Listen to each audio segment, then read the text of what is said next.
ஆனால் கரக்கடை பகுதிகள் சந்தை எடுக்க சில அரசாங்கத்துகளுக்கு நல்ல ஒன்றுமே இல்லை. போன வருஷம் அப்படித்தான் பிச்சை எடுத்த போல பழைய சீட்டுகளை போட்டேன். இருக்க இரவு சுரி காற்று வந்து சீட்டை தூக்கிட்டு போயிட்டு இந்த போன கிழமையில விழுந்து ஒரு மனுஷரும் வரல, திரும்பி பார்க்கறதுக்குங்கள பயந்து படுக்கிற பக்கெட் எல்லாம் அடைஞ்சு போய்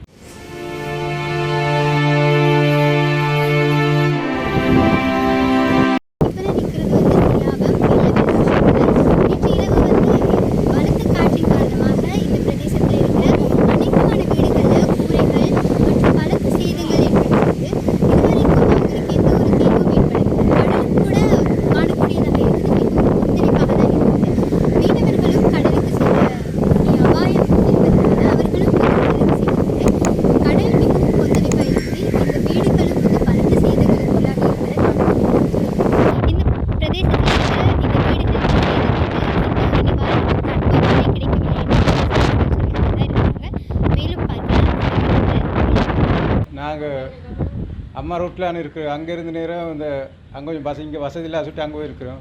இருக்க நேரம் இரவு சுரி காற்று வந்து சீட்டை தூக்கிட்டு போயிட்டு அது காலம்புற ஒரு பொடின்னு சொல்லித்தானே திரும்ப தான் இங்கே வந்தேன். 4 மணி மட்டுக்கு சுழுக்குனாட்டு வந்து நான் வந்து வாக்கத்தில் வாழையெல்லாம் கலந்து பண்ணி விழுந்து குடுவாங்க. இந்த போன கிழமையில விழுந்து ஒரு மனுஷரும் வரல, திரும்பி பார்க்கறதுக்குங்கள இந்த இது நடந்து இப்போ 3 நாள் நடந்து சனிக்கிழமட்டில் விழுந்துச்சு. இச்சிடம் இல்லாமல் இங்கால இருச்சிய நாங்கள் பயந்து படுக்கிற பக்கெட் எல்லாம் அடைஞ்சு போய் காற்று கடிபட்டு போச்சு. நாங்கள் வெளிக்கிறங்க பயந்து சீட்டெல்லாம் பறந்து போகிற நேரம் அம்மா கத்துறா, என்ன சேர்த்துக்கு அம்மா என்ன சேர்த்துக்கண்டி ஈச்சியை போயிடம் இல்லை வர இடம் இல்லாமல் இப்படி துக்கப்படுறேன். போன வருஷமும் எங்களுக்கு இந்த சீட்டெல்லாம் போய் எங்களுக்கு ஒரு மனுஷர்னாலும் உதவி செய்ய இல்லை. செடின்னு சந்தை தான் இந்த இங்கே கரக்கடை பகுதிக்கு ஒன்றும் செய்தது இல்லைண்டி. ஆனால் கரக்கடை பகுதிகள் சந்தை எடுக்க சில அரசாங்கத்துகளுக்கு நல்ல ஒன்றுமே இல்லை. போன வருஷம் அப்படித்தான் பிச்சை எடுத்த போல பழைய சீட்டுகளை போட்டேன்.